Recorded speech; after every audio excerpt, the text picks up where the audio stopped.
It's not who you are that holds you back, it's who you think you're not. If you are brand new to working out, this is the video for you. Hey, you clicked. Allow me to be the first to say congratulations. You've taken the first step to starting your fitness journey. Are you a total beginner to working out? Have you always wanted to work out, start a routine, and get into better shape, get into better health? Regardless of how old you are, what condition you are, what your weight is, this is the answer.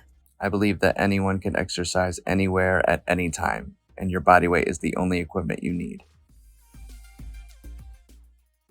Hydrate, follow the signs, listen to the volunteers out there, thank them for their awesome support.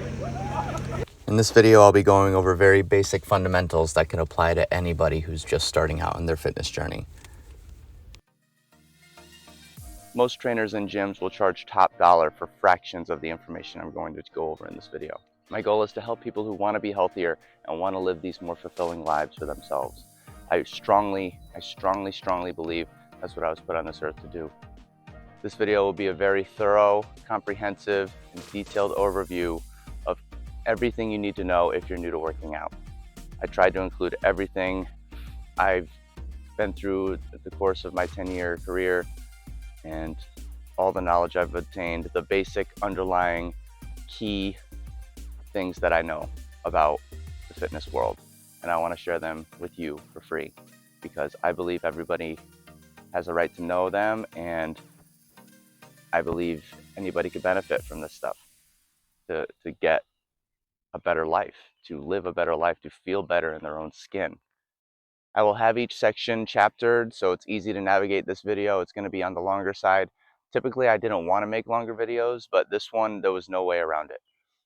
I just want to say that you will get the most value out of this video if you watch the entire thing, especially if you're new to working out and you've never consistently worked out or never started a program of your own.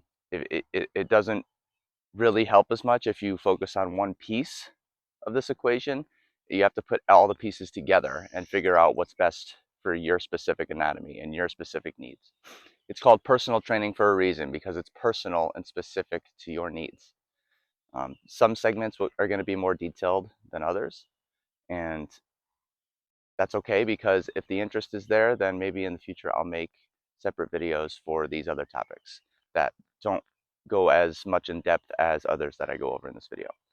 Every minute of this long video is intentional, and I save my most important message for the very end, so you don't want to miss it. 5 phases of change. 5 phases of change are essential to know about before you begin your fitness journey or any journey in your life. And it wasn't until recently that I realized how important understanding the 5 phases of change are. The 5 stages of change are pre-contemplation, contemplation, preparation, action, and maintenance. Those 5 phases are the sequence, if you will, to any big change that you go through in your life. It doesn't even have to be big, small, any change. It's the phases of change. Before we even talk about exercise, it's important to understand where you already are, both physically and mentally. And if you aren't ready to change, then you aren't ready. But I'm going to be optimistic and say you are in preparation. And if you want to get to action and maintenance, this video will get you there. First of all, if you're in pre-contemplation, that's before you even think about making a change. So you need to be at least past that, and you got to be in a point where you're ready to make the change, or at least you think you're ready to make the change and you want to make the change. So if you're not there yet, then maybe you're not ready to watch this video. If you're there, then that's who I want to talk to right now, because that's half the battle, is being there mentally and being there just emotionally and just being there mentally. It's mostly mental. I know it's cliche, guys. People say that all the time, but it is very, very true. You need to be there. You need to believe it for yourself in order for it to be true. You need to want it yourself. Before that happens, it's not going to happen. If you believe that nothing will happen, if you believe that there's nothing for you, that you can't do it, that you're not good enough, then you aren't good enough. Until you believe you are good enough and you can do it, that's when the change will happen. I want to prove that anybody could exercise. And I don't want it to be something that people fear. I want it to be something that people look forward to and incorporate into their lives for better health, better standard of living, better fulfillment, better relationships. I could go on and on the benefits of working out and exercise has had on my personal life. My goal is to motivate, encourage, and believe in you when it feels like no one else does. There's so many different ways people avoid working out.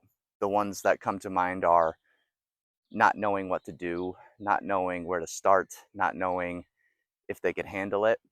But I'm going to try to clear all those barriers right now, because I believe exercise needs to be accessible to anybody, anywhere, at any time. Specific, measurable, attainable, realistic, timely. Remember those 5. You want to have SMART goals to be able to realistically and attainably meet them.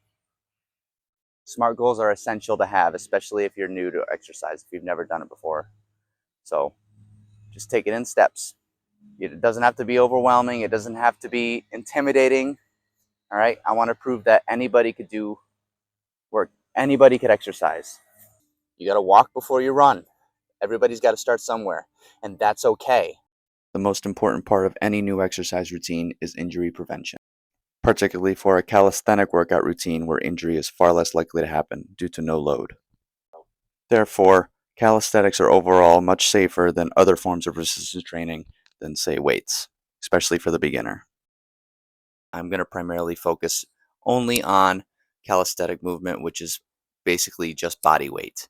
I'm not going to associate any additional weight, not going to add stress to the joints that isn't needed for this. So if you were like me and, say, living a really busy lifestyle with a family, such as myself, calisthenics remains the best for affordability, accessibility, sustainability, and safety. With all of this in mind, I couldn't think of a better exercise to start with and show everybody how to do properly and find their own variation of than the push-up. If you are looking to do push-ups but you've never been able to, you haven't probably started from scratch before. This means that as a prerequisite, it's important to identify the area you want to work, hence the muscle or the muscle group. It's also really important to be familiar with your own physical capabilities as well. This means pay close attention to your own body and your own anatomy, and pay attention to what particular specific movements you struggle with, and that's how you're going to avoid injury and get better and get stronger.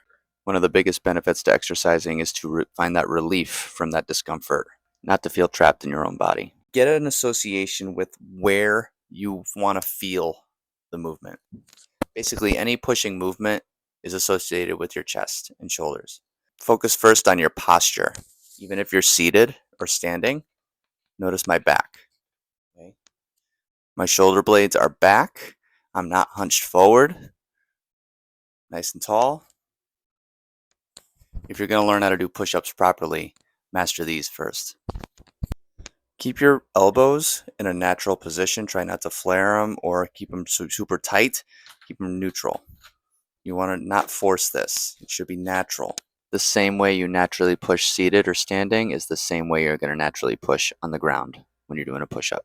This method of prerequisite training that I use actually applies to any muscle group in the entire body. Just find out where you want to work and then focus on the appropriate anatomical movement or isometric hold, and you'll get where you want to be. Being aware of your certain conditions is essential because it's going to ensure your safety. So if you had bad knees, for example, maybe a kneeling push-up isn't best for you. Instead, try a medicine ball squeeze if you need to. Make it out of reps that way. You could also do an isometric hold, which is just a hold of that muscle contraction, so you keep squeezing the ball continuously. You could do it bent arm, straight arm, whatever works for you. You could also do another option, which is grab a pillow or something smaller ball, smaller object around the house, such as this pillow. Double it up if you need to. You could also use that as it has more squeezing area, so you're not confined to any equipment whatsoever. You could use whatever you got in the house. It doesn't have to be pillows. It was just easiest to show that particular example. It's like I said, guys, no equipment is required to do any workout. I'm going to stand by that for this entire channel. So you could do it against the wall. You could, if you can do a kneeling push-up, like I said before, just make sure your knees are good and your wrists as well. A lot of people overlook the wrists too. But if you can, don't be too concerned about having the abs tight. I know that's quote unquote proper form, but if you're just a beginner, it's perfectly fine to do a little arch in your back as you come up, kind of like a yoga move. They call those cobra push-ups. Just as long as you're cleared to work out by your doctor and you could perform a prone position safely. Just to get the feel of how a push-up should feel, you could try a negative, which is the release phase. There's the loading phase and there's the extension phase. In this case, our chest is extending on the unload or the lowering phase, which is eccentric or negative.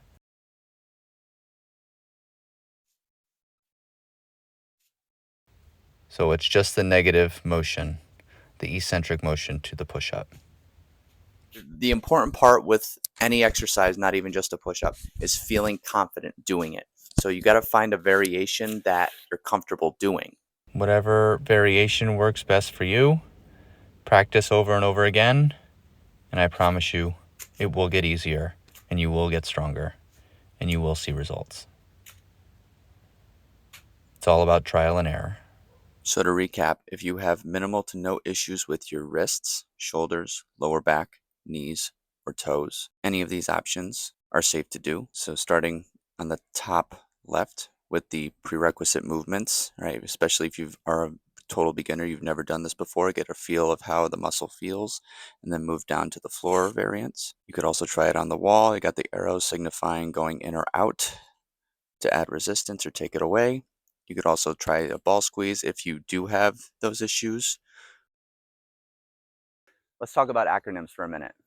There's so many acronyms involved in the exercise world, so many more than I even expected, and I've been in this industry for about 10 years. With all this said, it's easy to see how this could be overwhelming to many people, but don't worry, just keep it simple, follow the basics, you'll be just fine. R, R, O, M, M. Just remember this acronym. Remember BROM.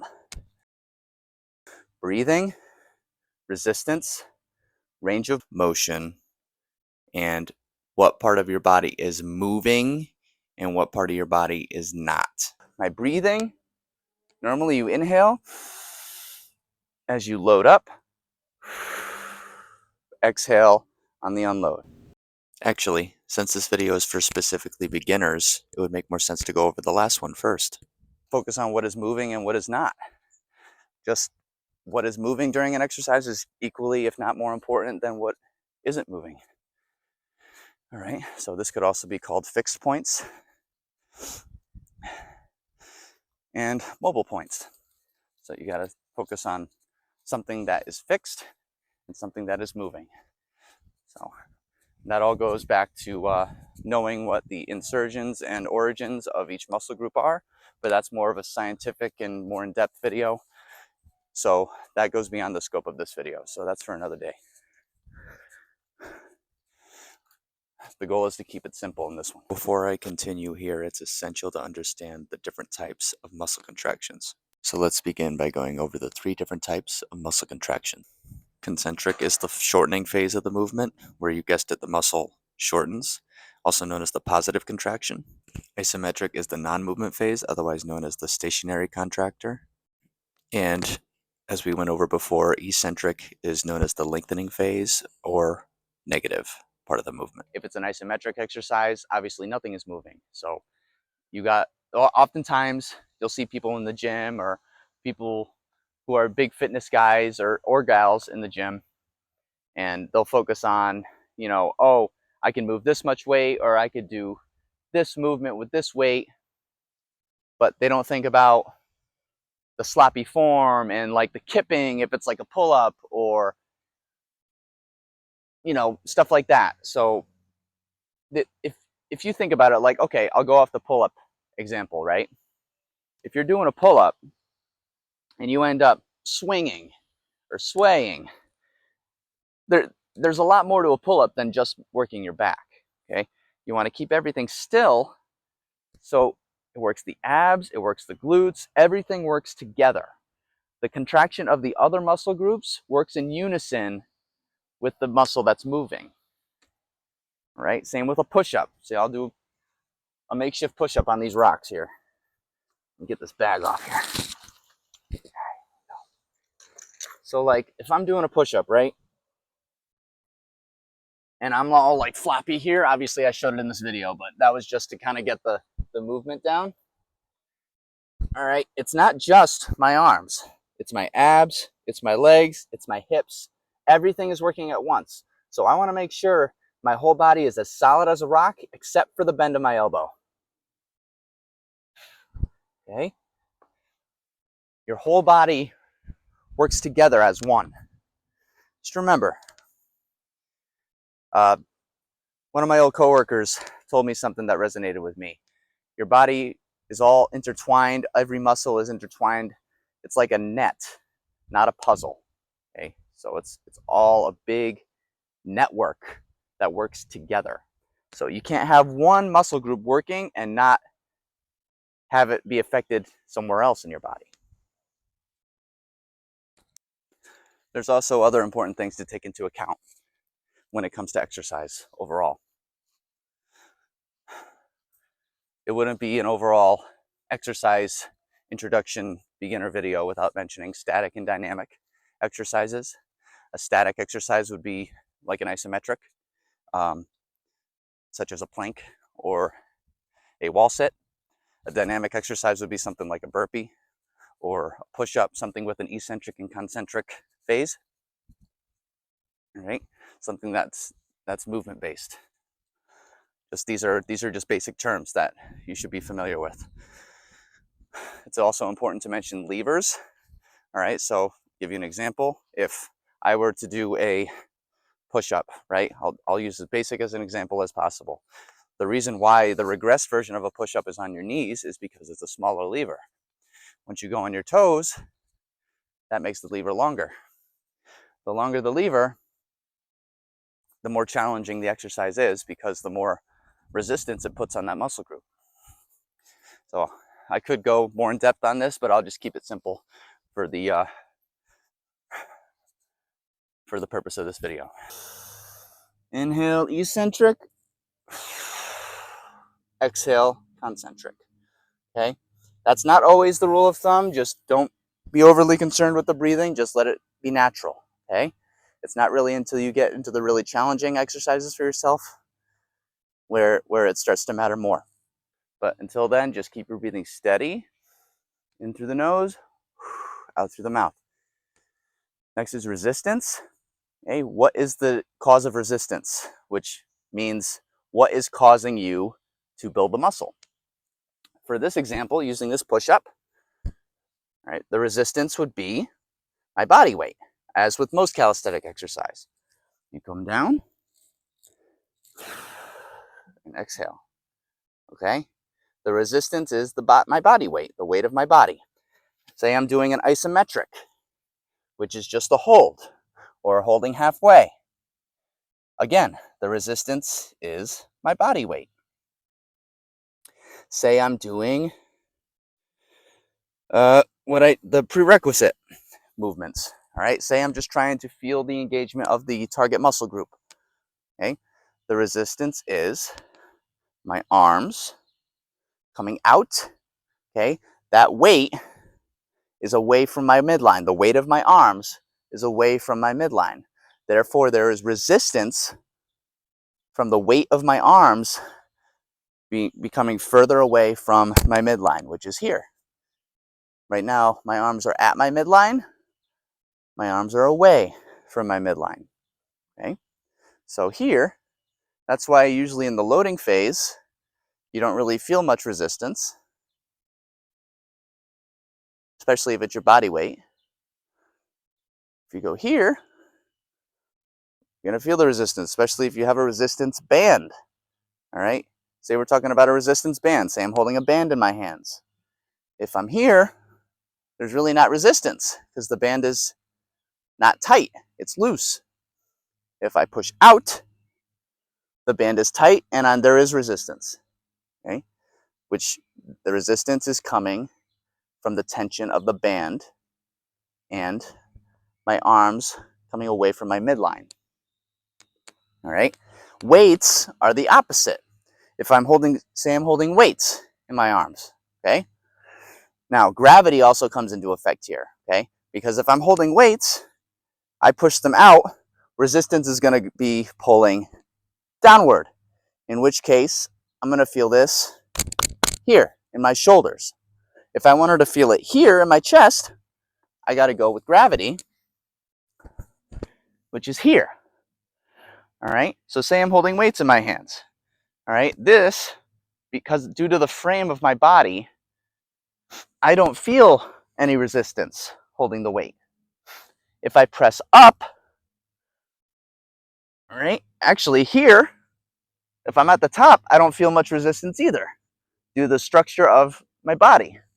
However, if I'm halfway, I will feel resistance, okay? Because the structure of my body is not holding it up. It's all muscles and the gravity pulling down, okay? And meaning that my chest muscles are supporting the weight, all right? Just remember this acronym. Remember BROM. When it comes to acronyms, what? What? What do you mean you never heard of BROM? Haven't you ever watched an exercise video before? Haven't you ever read a book? What's the matter with you? How can you ever not even hear of BROM before? It's the most well-known acronym in the history of anything. Okay, so maybe I made that one up. My point is, whatever works for you to help you remember what to do, then that's all that should matter. You know what? I'm going to prove that you can make an acronym just on the fly from anything. So what do I say? What have I said a lot in this video? Keep it simple, right? And be basic. Okay. Serious, intrinsically motivated. If you don't know what that is, look it up. It applies. Do you have an intrinsic motivation? If you don't, now's the time to get one. People love to exercise. Or be basic. Balance. Adapt to the change. Setback, right? Everybody faces setbacks. And then going through an intervention, right? Learning more about yourself, overcoming the obstacles. And let's see, once you go through that setback and go through that intervention, you go through a change and then you build the strength. Let's go. See? Simple, basic. There you go. There's some acronyms that make sense, okay? Oh, brother, this guy stinks! Don't have to worry about the range of motion. It doesn't matter too much. The thing about the range of motion is it's specific and unique to you, and it's always a work in progress, okay? Obviously, the goal for anybody, for any exercise, is to get as much range of motion as possible. So ideally, for a push-up to have full range of motion, you have to get all the way down to the floor and all the way back up, full extension of the arms. But if you're unable to do that, it's okay. Just use whatever range of motion you can do. Some movement is better than no movement at all, and it'll get better over time, which will result in calisthenic developed range of motion, otherwise known as CD-ROM. Stop it. Get some help. All jokes aside, calisthenic developed range of motion is actually an appropriate term for this. So say you wanted to play around with the range of motion. Just a quick reminder that it's 3 sets, 10 to 15 reps. Isometric, 15 to 30 second interval. Like I said, you could play around with it. You could do the upper half of the rep, or you could do the lower half of the rep, which means you go all the way down to the floor with a push-up and back up halfway. Trust me, even just this small change will completely change up the exercise. It's actually considered a different exercise completely like this. And you don't have to do strictly how I'm doing. You could do it on the knees, you could do it against the wall, same variations. Also, this is for any exercise I show. Just be creative with it. There's infinite possibilities. You could use the prerequisite movements I did, the medicine ball, the household items. The point I'm trying to make here is you want to pick the variation that works best for you out of everything I've shown here and experiment with it. So feel free to go back and watch the chapter if need be and try out the different variations I've shown and incorporate it into chapters 6 and 8 of this video to incorporate in your own program. And basically, once you have picked one that works best for you, just practice, practice, practice. Consistency is key, and you're going to get better, you're going to get stronger. And this applies to any other exercise you end up choosing in chapter 6 and chapter 8 when you put it all together later. So pick what variation works best for you. Keep in mind what works best for your specific anatomy, and just make sure you watch out for that dangerous, vigorous, deceived range of motion. You never heard of that one either? Maybe it's because it's DVD-ROM.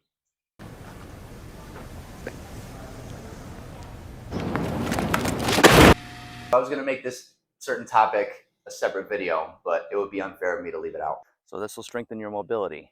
Even with no weight, it'll get your mobility better. It'll get you moving better.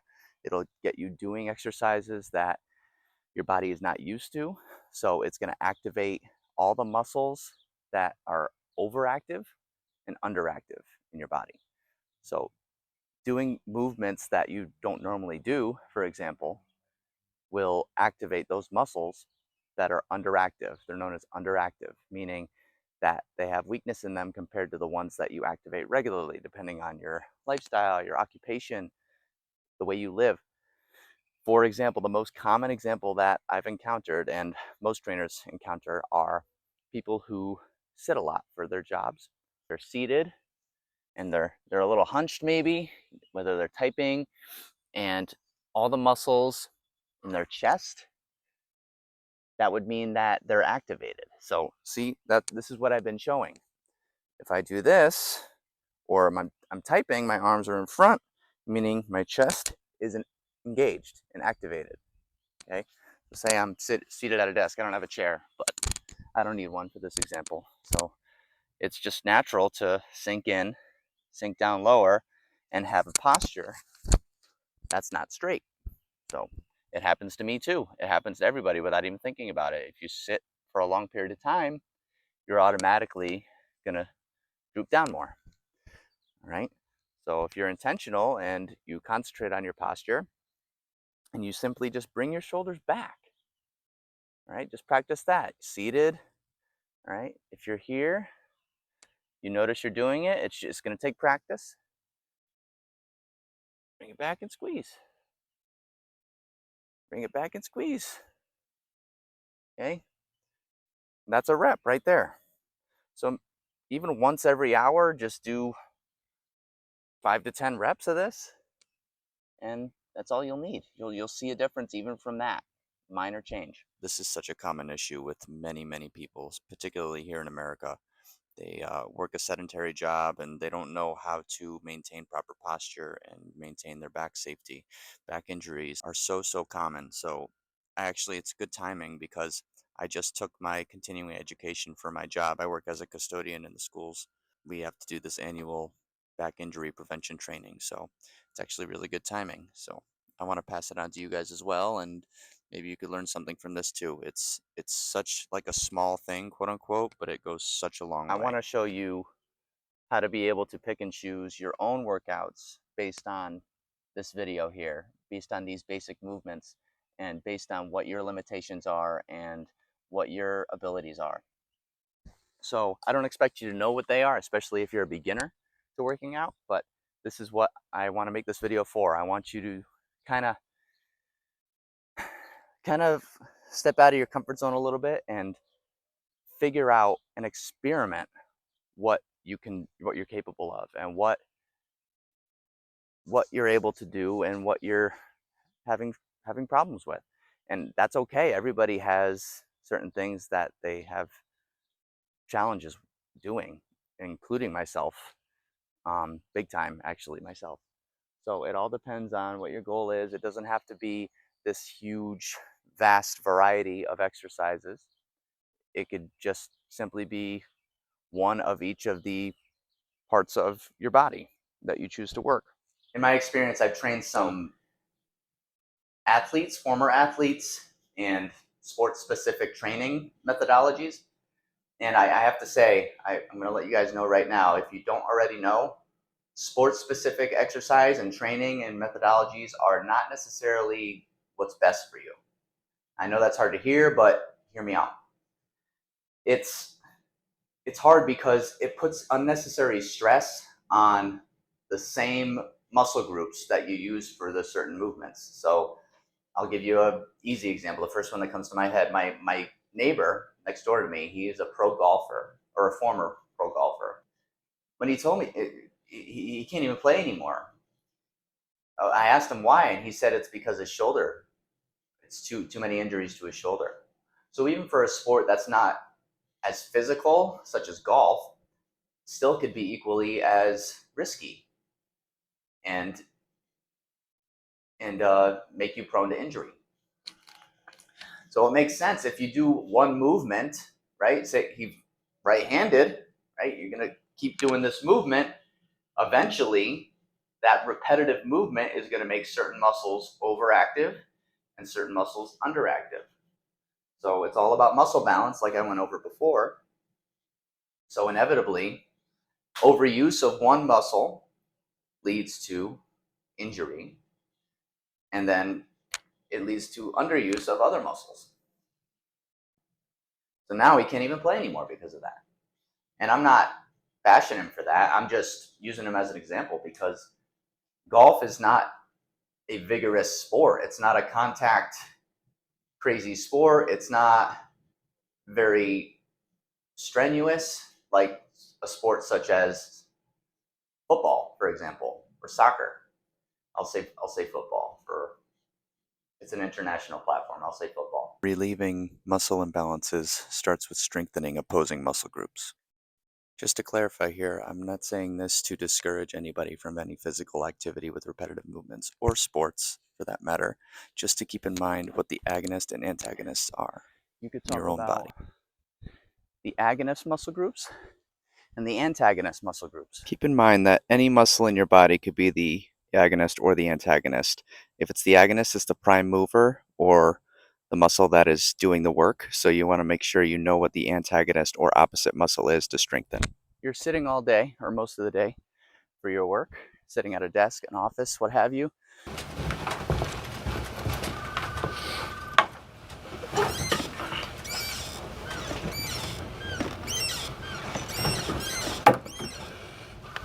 So a good way to figure out what way to strengthen the muscles that are underused or underactive are to think of those antagonist muscle groups. So think about exercises for these particular muscles if you're thinking about strengthening. And if you're feeling soreness in your back or soreness from sitting at all right, this will be able to help you. Oh, I made it, guys. Check it out. Check it out. Pretty cool.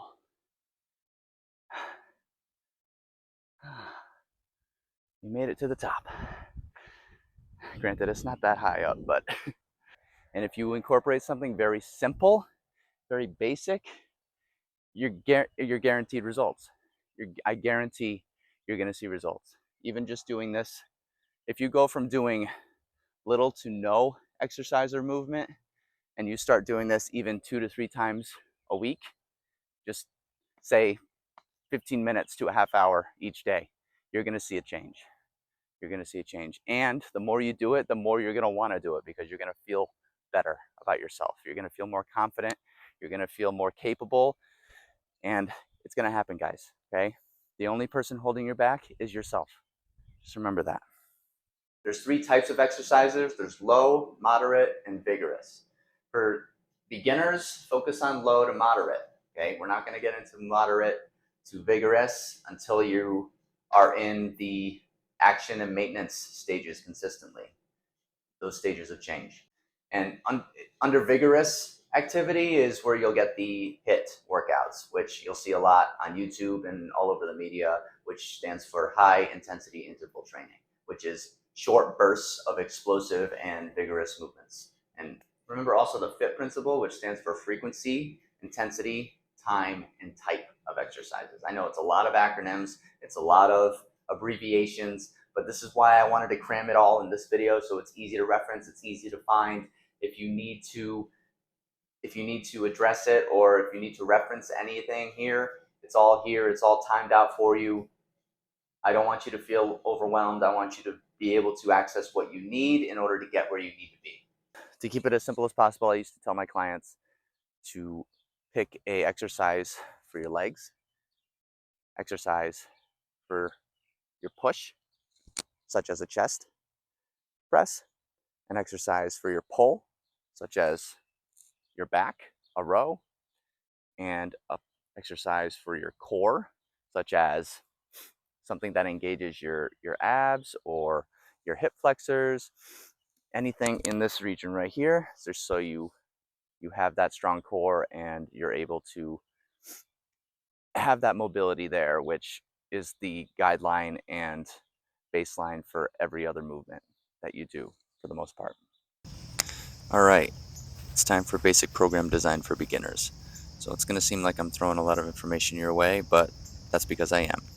So I'm going to try to not make this overwhelming and make this easy to follow, and we'll go from there. So I'm starting off here with some static stretches. Just basic stretches based on what you can do. Right? You don't have to copy what I'm doing if your body won't allow for certain movements. It's all good. It's very lax. Right? Any type of movement is better than no movement. My goal is to make this easy to follow for beginners. So if you need to hold on to something for balance. Okay, again, it's all subjective, person to person. So there's not one universal right way to do a workout. That's why it's called personal training. For beginners, you could do this movement just starting on the ground as well. You don't have to plank walk to it. And yes, I'm going to have all my sayings. I'm going to be sounding like a broken record at times, but that's okay. I just want to drill it into your head that there's no universal right way. And as we approach the end of these static stretches, I'm going to preface with just a very simple layout. So I'm going to start going over some prerequisite movements for the core. Then I'm going to move into the next part of the body. I'm showing very basic beginner movements here to start your own program. This is just a baseline, a starting point. It's not law. You could change it up accordingly to your own body, but this is just a starting point, a baseline. So I'm starting from most regressed to progressed. So I started with a unilateral, one leg at a time. Drive the knee up towards your chest. Then I went to double, makes it a little more challenging. Right. Then I went to one leg at a time for keeping it off the ground, and then finally to double, to keeping it off the ground. You come close to the ground with your heels, but don't quite touch it. Next is a ground movement, a prone movement for prerequisite movement for your lower back and glutes. This is a good movement if you do have a sedentary desk job. You can move on to your upper body there, kind of squeeze your shoulder blades together and try to pinch them together. If you don't have much shoulder issues, you could start putting your arms out to the sides. You could combine the two. Right, so it's kind of like a squeeze of your whole posterior chain. You could extend your arms, extend that lever to the side. If your shoulders are good, you could put your arms right in front of you and make it kind of a swimmer variant. There are many different options here. And again, keep those reps 10 to 15, about 3 sets. Should be good to go for your back there. All right, you could do opposite arm, opposite leg, kind of like a type of bird dog variant. You could do a swimmer, which is alternating. You could change your arm position accordingly to what works best for you. If you get your arms more towards your sides, you could tend to squeeze your shoulder blades together more. You could alternate without squeezing your glutes. So if you have any conditions back there, that's a good option there. What I just showed is generally pretty safe for most people, as long as you don't have any issues laying down supine or prone. Next, I'm going to show some exercises in the plank and modified plank positions. Remember from before, make sure you have no issues in your shoulders, wrists, lower back, knees, or toes. Okay, you start off with something very simple with a shoulder tap. Helps you with that stabilization on one hand for a moment each side. Same with up, up, down, down. Make sure you don't rotate and open up your chest. Keep those abs tight. And you could also try a tricep move here. You could put your hands out further, press down through the palms of your hands, tap your elbows down to the floor, and press up. You'll feel that in your triceps. You could try a little movement, a little walk out with your hands, back and forth. Help you get used to strengthening your shoulder stability there. And then you could go into a toe tap. So moving down to the lower body now. Stabilize on your hands and do a light tap out to the side with your toes as much as you can, as much as your body will allow. And you could always move up to starting to transition into that plank position, that high plank position.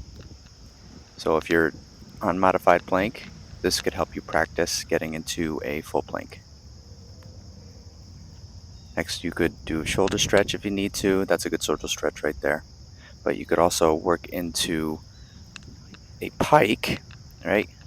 Make sure your shoulders are okay to handle this movement. And then if you don't want to tap your knees down, that's also an option, and that'll make it much harder than putting your knees down. So just keep that in mind.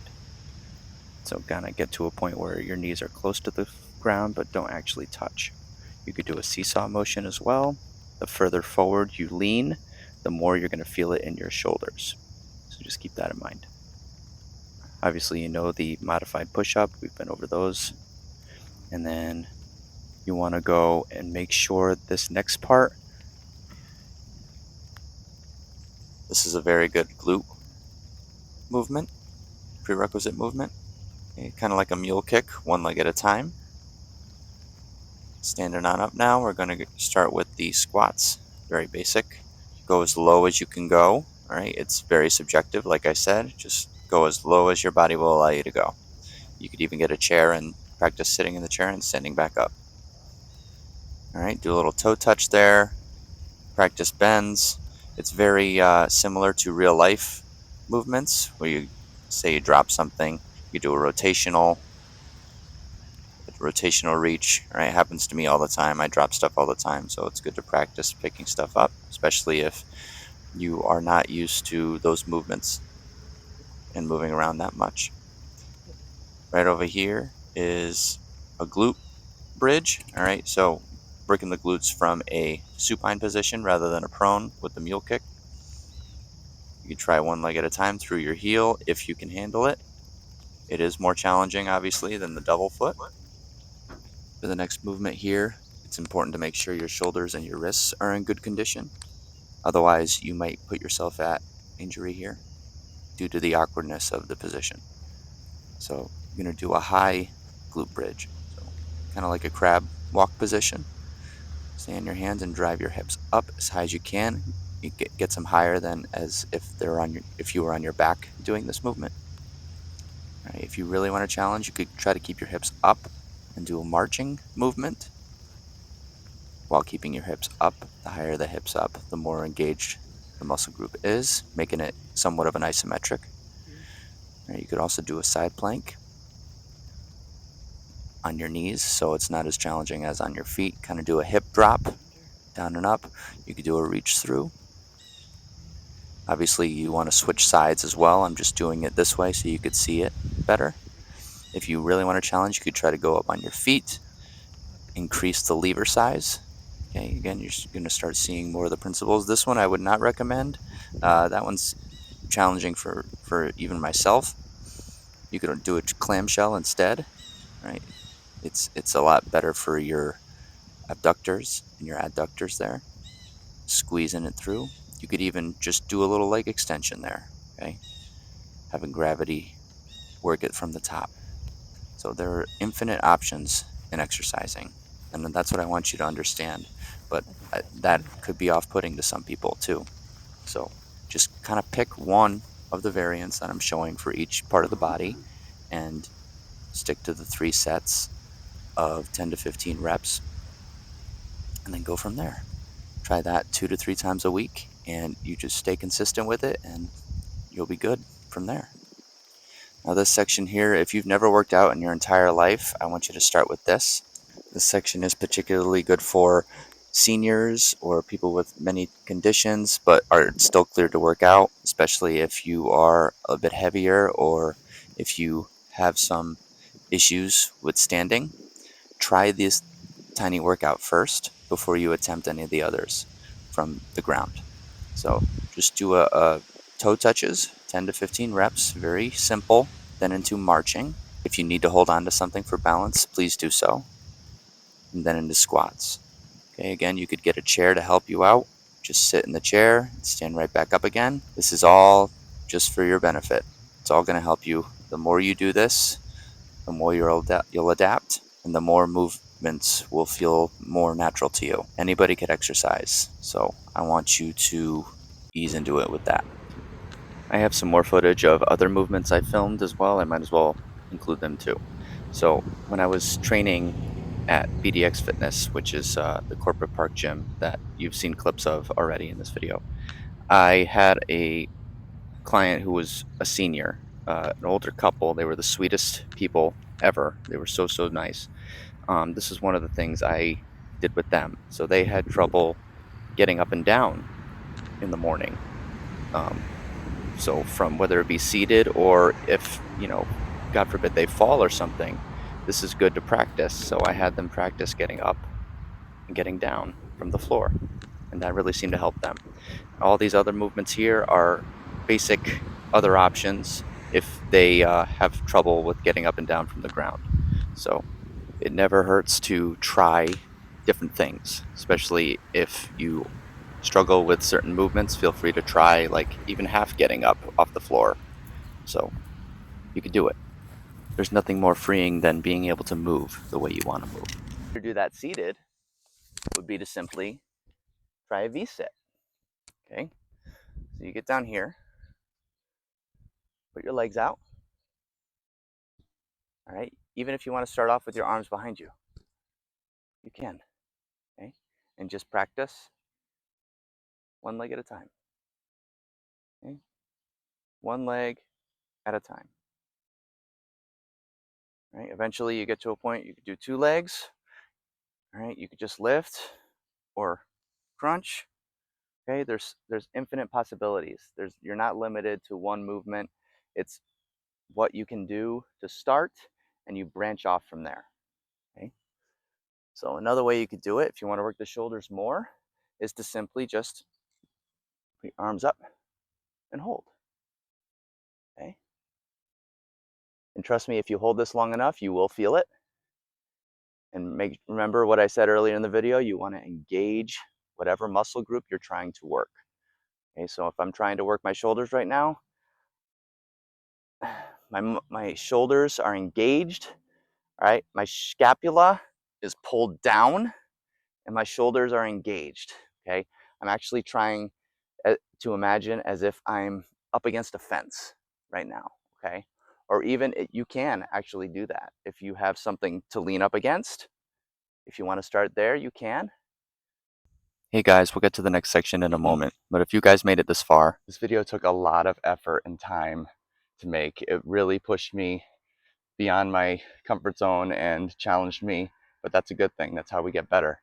So I would really appreciate it if you hit that like button and subscribe if you want more. It is free. My goal is really to be able to branch out and impact as many people as I can in order to help them reach their goals and just get the word out there. I genuinely hope this video finds you well and helps you in some sort of way. All right, back to the video. Another thing I never mentioned yet was tempo. If you're doing exercise movements that require a movement in a concentric, isometric, and a eccentric phase, keep in mind the tempo as well is important. So you'll see a lot of people who are showing off exercising, right? Like pumping out push-ups like crazy or pumping out really fast movements. That doesn't necessarily make it better or more valuable or better for your body. Same doing a shoulder press, right? It'll be easy to show. So for the first number is always the concentric or the shortening phase. And then the middle number is the isometric. And then the last number is always the eccentric or the lengthening phase. Right? The isometric is, remember, the not moving phase. So if I'm gonna, hey guys, editing Mark here. So I'm not afraid to admit it. I totally remembered tempo wrong. So I posted this earlier in the video, and there's two moments of isometric contraction in an exercise. There's the top and bottom positions. So the tempo number is actually a 4-digit number. The first number is eccentric, the lowering. The second is the first pause. The third is the concentric, and the fourth is the second isometric. So a 3011 would donate a 3-second eccentric, no pause, 1-second concentric, and 1-second pause before doing the next concentric. So a 3011 tempo would look something like this. 1, 2, 3, 1, 1, 1, 2, 3, 1, 1, 1, 2, 3, 1, 1.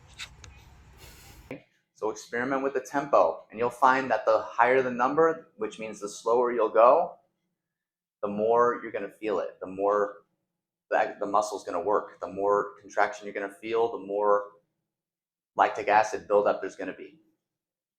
The important part is if you feel any type of pain, any type of discomfort doing this, that's not the normal pain and discomfort for exercising. You'll know the difference. It's like a shooting pain or just something in your joints like arthritis. Avoid movements, especially in that area. Keep in mind too about polymetrics exercises, which is another fancy term for saying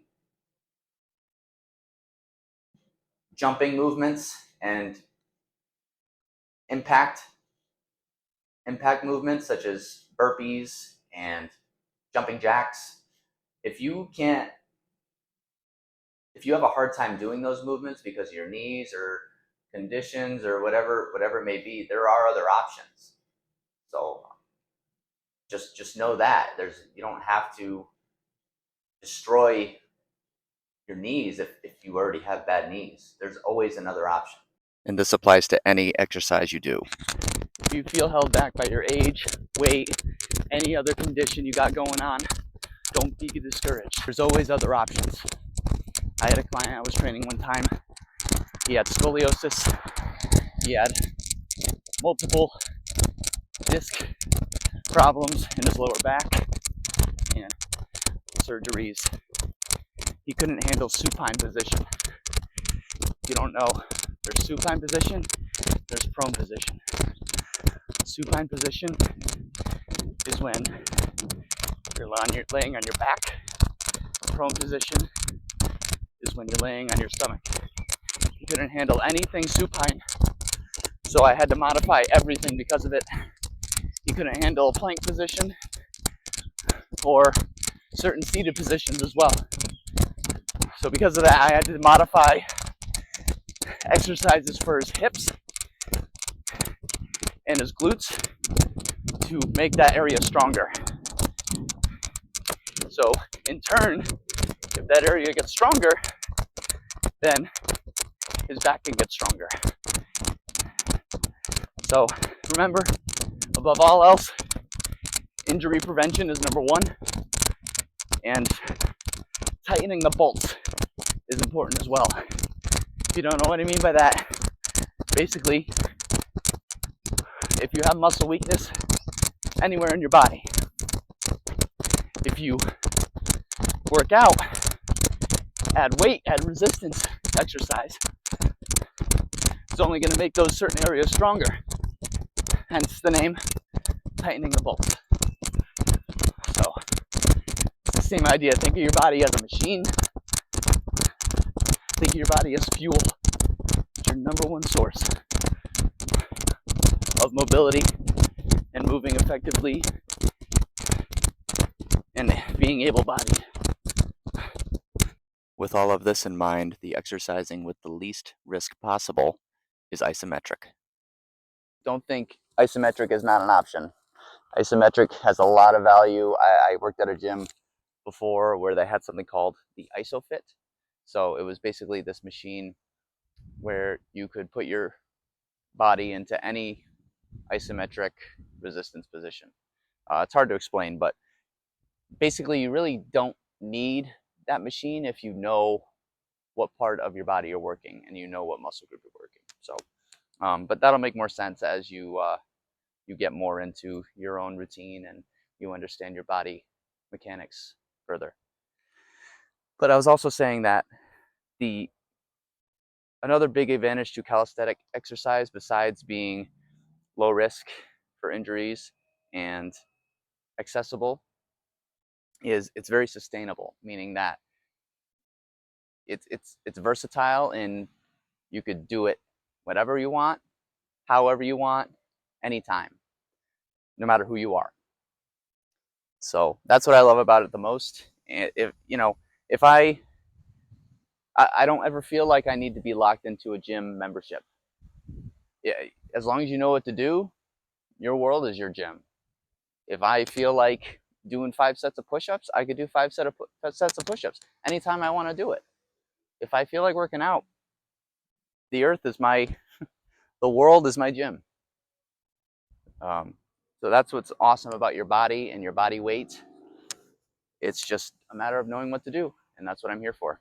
I could pretty much guarantee, I could all but guarantee that if you do what I've shown in this video, you will see results in some way. And it won't take that long either. Just realize that if you do initiate the changes that I've shown in this video, if you try to figure out a program for yourself, and even just 3 or 4 of these exercises, as long as they follow the proper formula and you do everything right, the form won't matter much. Obviously form matters, but when you're just starting out, if you go from not moving at all to doing some sort of movement, then you're gonna see a change from that. You want to strive for proper form and proper mechanics, proper body mechanics. Make sure you're doing it right. If you're not sure, stick to isometric exercise. That's the lowest risk possible because there's no movement involved. You could do unilateral. There's options. Unilateral means one side, so you just do one arm at a time, say, for a bicep curl or what have you. One curl, one leg at a time. All right, unilateral step, whatever it may be.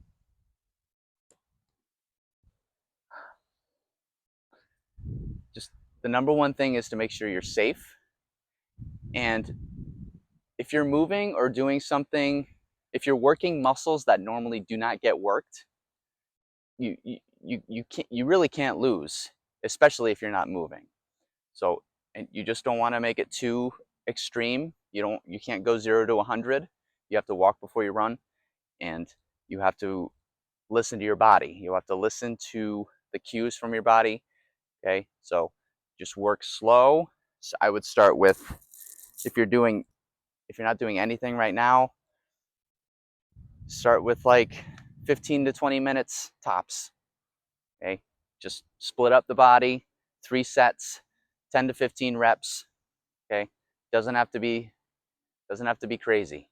Start small, start slow, and the rest will follow. Just remember that a subpar workout beats no workout any day of the week. It breaks my heart to see people who struggle with their weight or struggle with their movements, their everyday movements, and I just want to help people out of that. I want to show people what to do and let people do the rest who want to make a change. I love the fitness world, and I'm so excited to continue to share my love for the fitness world. So if you want more tips, feel free to check out my Instagram, because this video and channel was a long time So coming. if you've never worked out before and this video had anything at all that resonated with you to help you want to continue down this path, then you are already finding success, and there will be success in your future. Life is about finding the small victories. In my experience, the hardest part is figuring out what to do, and with such a vast sea of options and information popping up in our everyday lives, you could use this video as a guide and a motivator and a starting point, a reminder, if you will, and I hope this video finds you well. There's a couple other side notes I could talk about with exercising, a little more advanced, but I'll dabble in them real quick. I talked earlier about the difference between resistance bands and dumbbells. I like cables a lot because the weight, I talked a little bit about how the structure of your body comes into account with dumbbells and bands. So sometimes you could actually combine the two and make them into one motion. Whether mostly that only works for pushing though, it doesn't really work for pulls, just based on how the muscles work.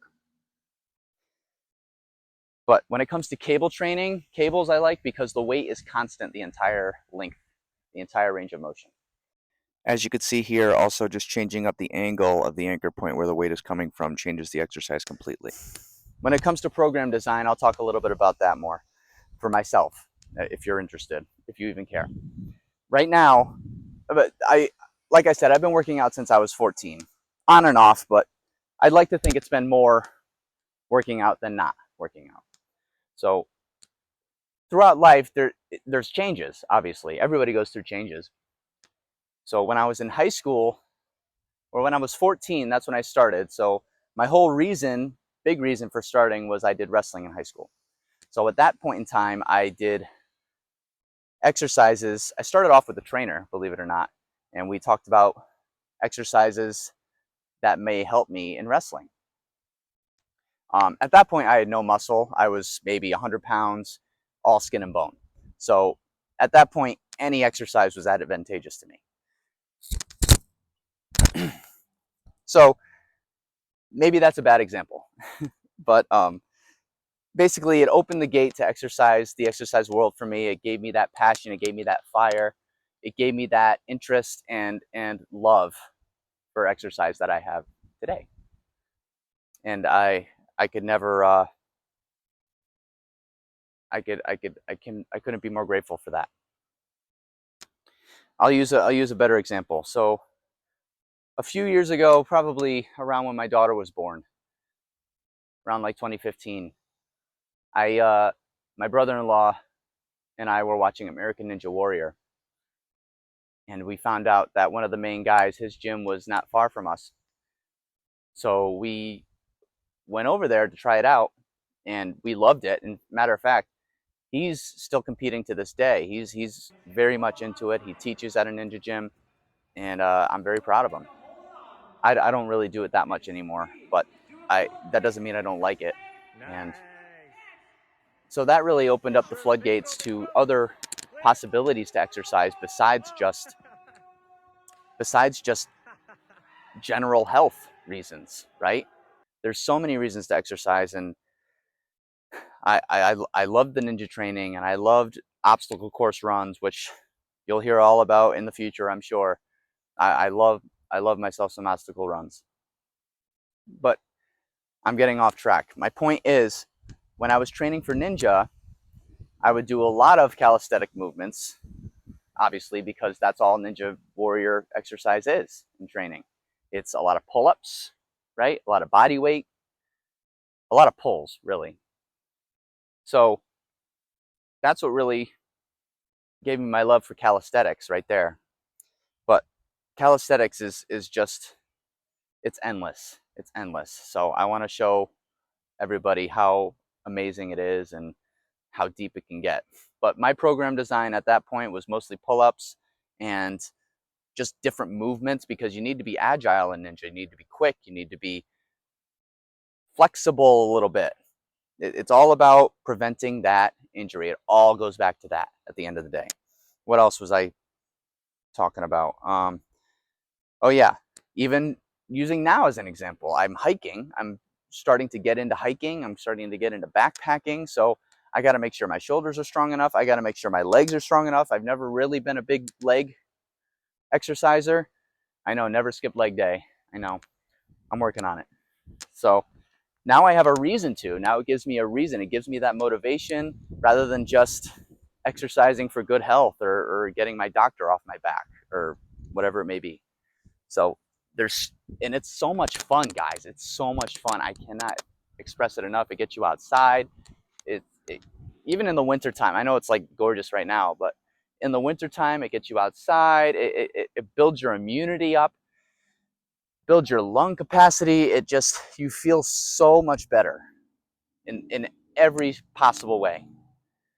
And you don't have to take my word for it. Just explore it for yourself, and I'll be here cheering you on at the end of the day. And just yeah, comment down below what you guys do right now for exercise, if anything, and what you want to know about anything really, about program design. If you have a question about a certain condition, I'll see if I could comment back and see if I could help you out as best I can. So that's what I'm here for. I really want to help as many people as I can. I know I'm one person, I can only do so much, but I want to make a positive change here. I think I could do something good here with the knowledge I know, and I just want to show everybody the appeal to good health and feeling good in your own skin. I'm also thinking about doing a half marathon this summer as well. So I'm very excited for that. It's actually funny. I used to hate running so much. I used to hate running. I used to dread it. I used to be so slow. I grew up with pretty bad asthma. I still have it, but the more I started running, the more I started to love it. And now it's less dread for me and more therapy. Now I know I'm crazy, but don't take my word for it. Go try it yourself. And that's another thing, like, don't get discouraged. If something is so dreadful to do the first time, then that's normal. Like, you've never done it before, it's going to be hard the first time, but that doesn't matter. What matters is if you keep going, and if you don't quit, and you challenge yourself and see what you're made of, and build that confidence and build that strength. So anyway, if I'm going to train for this half marathon, I have to really train my slow twitch muscle fibers. There's slow twitch and there's fast twitch. I don't think I went over this yet. The slow twitch muscle fibers are the endurance muscle fibers. So they it takes them a while to acclimate, and they help you with your endurance. I'm going to be very quick and basic. I'm just going to touch on this really quick. Slow twitch is all about your endurance muscle fibers, such as long distance runs. And fast twitch is all about your explosive strength muscle fibers. So if you're doing like powerlifting or something like a short burst extreme workout, that's going to activate your fast twitch muscle fibers. So I really need to work on my endurance, for speaking for myself, because they have been down since I wrestled in high school. So when differentiating between cardio and weightlifting, or weight training, or hypertrophy, or muscle building, or strength training, or resistance training, there's so many different names. The main difference, the big main difference, is the type of muscle fibers that are built from them. So when you do something like cardio, you're going to build your endurance, and you're going to build your overall health in your lungs, in your heart. That's why it's called cardiovascular, cardiorespiratory. Okay? So you're going to build that up, but in turn, you're going to build up your type 1 muscle fibers, otherwise known as your aerobic muscle fibers. Okay? These are your muscle fibers that have oxygen, right? Hence the Latin root of the word. The opposite would be your type 2 muscle fibers, known as your anaerobic, which means without oxygen. Okay? So your type 1 are focused more on longer duration, but less intensity. Okay? But longer, at least over 10 minutes. Your type 2 muscle fibers, your anaerobic, are more strength-based. So they are going to be more explosive. They're going to be more shorter duration. Okay? This is just a basic overview, but it's important to know that. That's the main difference between cardio and weight training, is those muscle fibers. That's why it's important to incorporate both, because you don't want a lot of one without the other. Life's a big balancing act. You want to have both to put yourself at the lowest risk of disease and put yourself in the best overall health. Okay? It's important.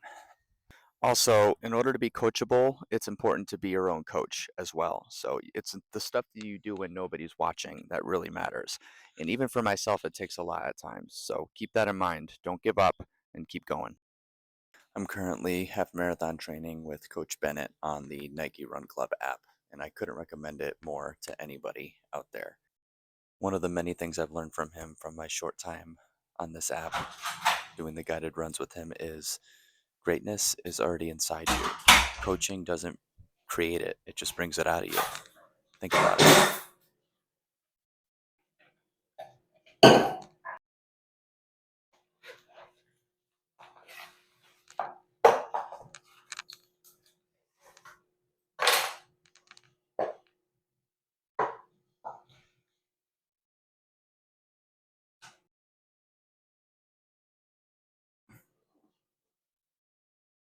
So it's lunchtime, and what better time to talk about nutrition?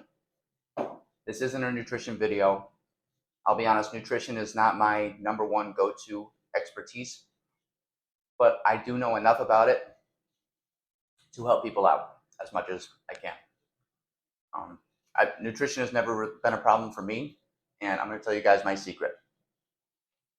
My secret to nutrition, yes, I can pay attention to all the macros and vitamins and minerals and micros, all the macro and micronutrients. I could go into all the science. I could go into all the different formulas and science stuff. But in my experience, I see it as eating one part of that specific food per day. So I put a cap on myself. For example, I have an orange right here. And I'm just using an orange as an example. It could be ice cream, right? Something that's bad for you. I put a cap on one a day. And I've been doing that most of my life, and it's worked pretty good for me. But another thing is myself, I've never been obese or overweight, speaking about myself, but I've been surrounded by a lot of family members and a lot of clients, a lot of people who I love, who are, and who do struggle with their weight, and they want to get better. And all I could say is, after watching them struggle and go through surgeries for certain people, failed surgeries, that it's so hard. It's so hard to be overweight. It's so hard to be big. And it's cliche. You probably hear it all the time, but you choose your hard, right? Choose your hard. It's hard to be obese and overweight and unhealthy and unfit, and it's hard to exercise too. I put that in air quotes because it is what you make of it. If you can find enjoyment in your workouts and your programs, then it doesn't become so much hard. It becomes fun because you're finding success in the challenges you put yourself through. I used to think that way when I would do a workout that would be vigorous, and as I got older, I would do more specific training to what I like to do rather than what I feel like I have to do, for example, a sport. And I I love it. I love it. So this could be a whole nother video in itself, but I just want to let you guys know that it can be enjoyable. And that's the way I think of food. Like I tell all my friends and my family, one of the big reasons I work out is to eat, so I could quote unquote afford those extra calories. I could, because anything is fine in moderation. So anyway, I could go on about nutrition and stuff like that, but that's all I'm going to say about it for now. And if you are interested in hearing more or anything like that, maybe in a future video I'll go more in depth. But basically, just eat clean. Try to get all your food groups in, some protein, The more color to your plate, the better. Like get a veggie in there. You know, for fruits and veggies, I make an exception. Like, okay, I used the orange before, right? That was a bad example because when it comes to fruits and veggies, I don't put a cap on it. I don't put a cap on it. If it's like ice cream or something, or even like a bowl of cereal, I put a cap on it, one a day, and that's really seemed to help me. And I hope it can help you too.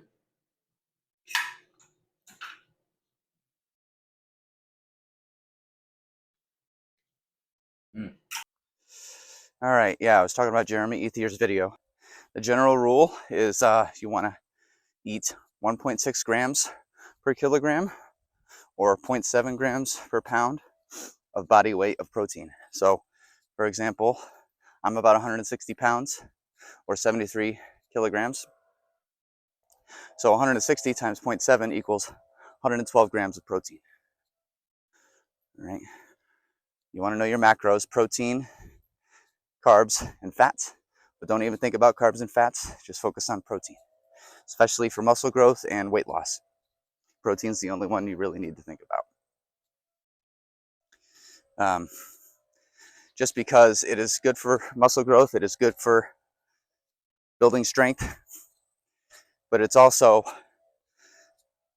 the macro that burns the most calories when you're at rest during digestion. Many people aren't really aware of this, but most of the calories you burn throughout the day aren't because of exercise. It's from all the little activities you do throughout the day. So if you take in protein, it will increase your rate of which you burn calories, known as non-exercise activity thermogenesis. Pretty neat, huh? Hey, now don't start that again. Just keep your goals in mind. And everybody says, oh, diet is more important than exercise. Yes and no. Exercise is really good because it gets your body, especially strength training, which also includes calisthenics. It gets your body, your metabolism moving faster, and it fires up it gets the muscles filled with lactic acid, and it enables your body to burn calories all day long. So you combine that with cardio and a steady diet, a healthy diet, you're going to be in the best condition you could possibly be. Another thing that's super important if you're looking to get into better shape, get into better health overall, is the importance of getting a good night's sleep. All right? Everyone says it, but I can't emphasize how important this is because many people, no pun intended, they sleep on this. Rather than just gradually going into something that's new, they go 0 to 100 and they realize that their sleep is neglected. So you can't neglect your sleep. That's when the healing process happens with the muscle growth, with the recovery, with the muscle fibers forming. Okay, that all happens in your sleep. Another professional from Jeremy's video, his name was Eric Trexler and Bill Campbell, and they did a study suggesting that there may be a link to sleep restriction leading to overeating, which in turn leads to a gain in body fat that is preferentially stored in the belly region, which is why the belly region is always the hardest part to lose or cut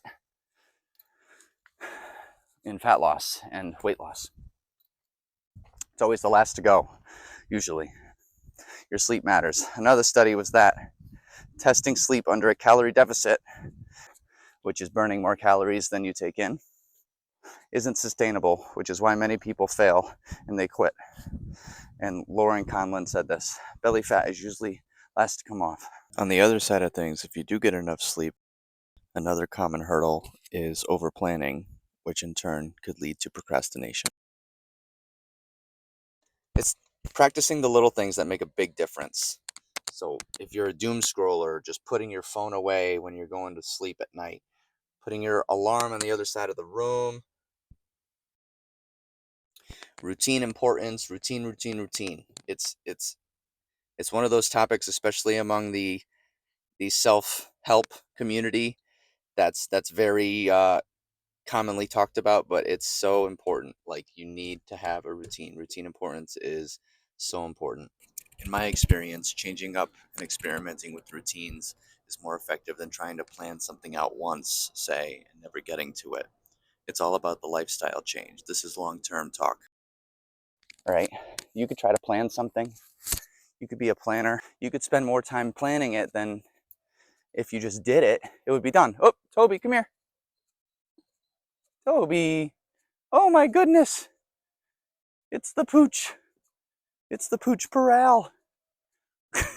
Now, don't get me wrong. I'm not at all saying that planning is a bad thing. Just be open to expect the unexpected.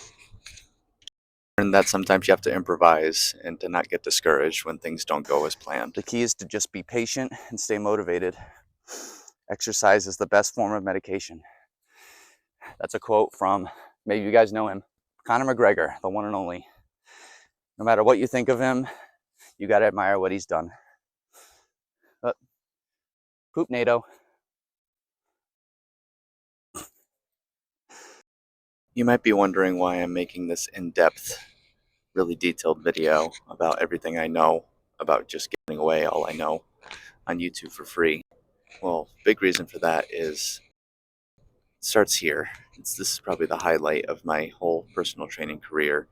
I worked at a gym called Misfits Boot Camp, and it was a group training gym, primarily women. Get it? Misfits.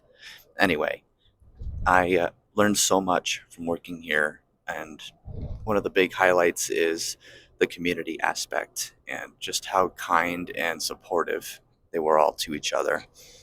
I was so welcomed by them with open arms, and they introduced me to obstacle course runs. They encouraged one another. They helped me through really difficult times in my life with my daughter being born early, and just, I'll never forget what they've done.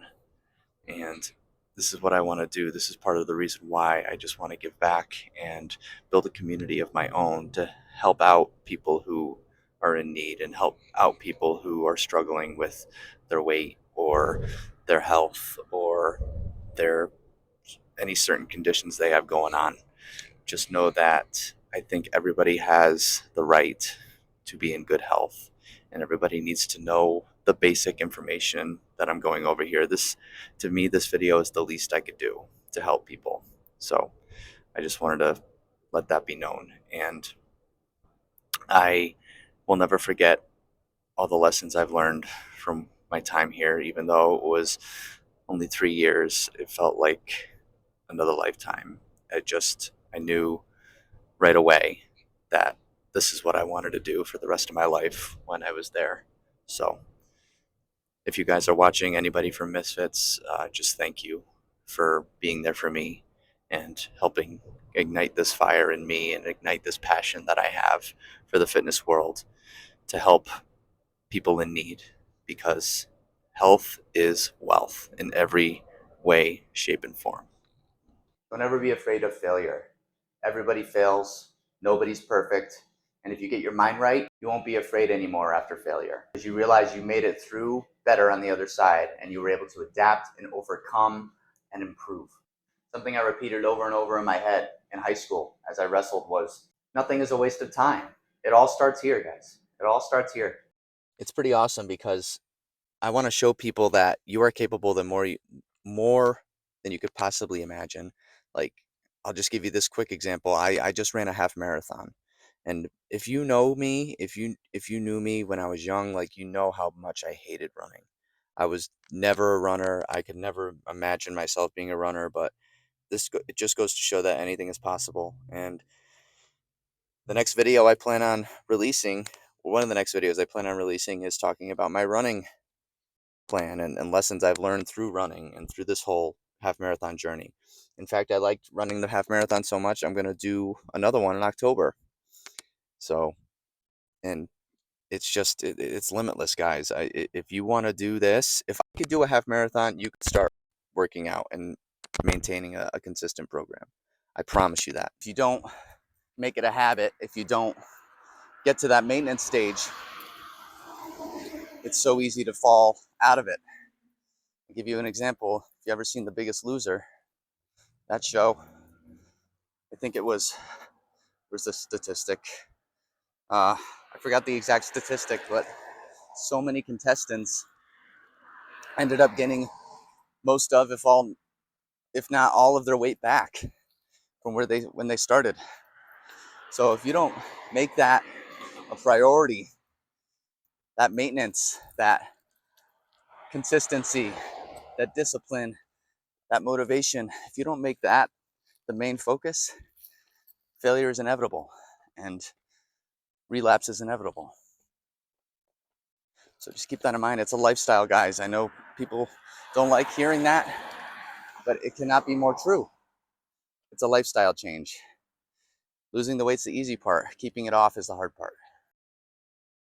This is why America is the most obese nation, because it's so easy to want to do other things than focus on our health. But believe me when I tell you that there's no better feeling than feeling good in your own body, physically, mentally, and overall.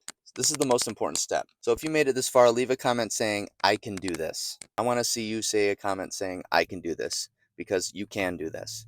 And I want to know how many people have made it this far in the video by commenting that down below.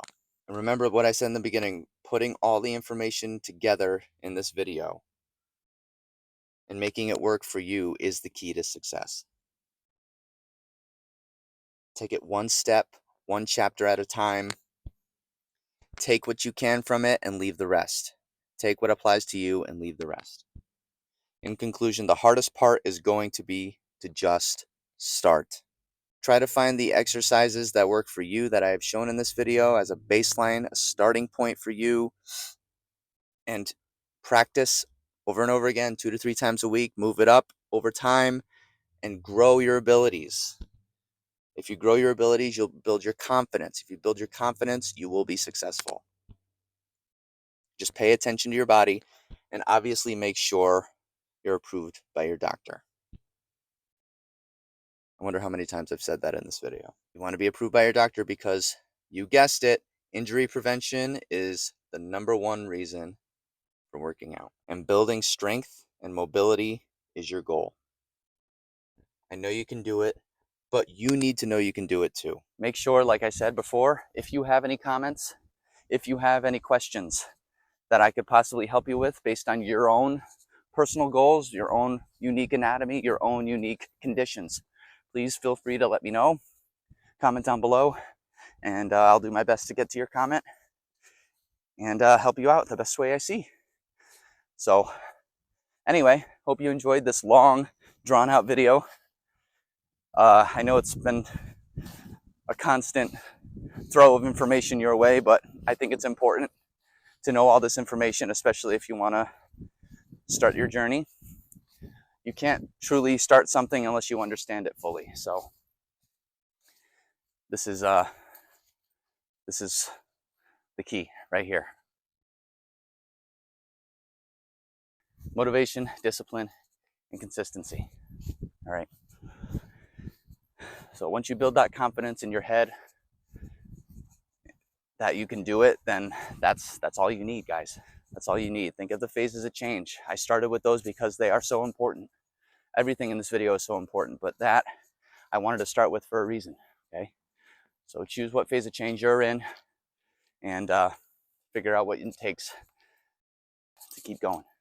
If anything I said at all resonated with you from this long video, this video that's way too long, please leave a like. It really will help me out, especially on this beginning of this journey I'm going on in YouTube. I don't know where it's going to take me, but I'm excited to see. If it doesn't take me far, it doesn't take me far, but if I'm able to help at least one person, then it'll all be worth it to me. So thank you guys so much for your time. Thank you so much for watching, and I will see you very soon, because this video took a lot of work, a lot of time, and I'm going to be excited to get it uploaded and move on to the next project, because this one was was a project for me. This one took a lot out of me. So I hope you enjoy. If you do, please drop a like, subscribe, and I will see you guys in the next video. Have a great day. Thank you.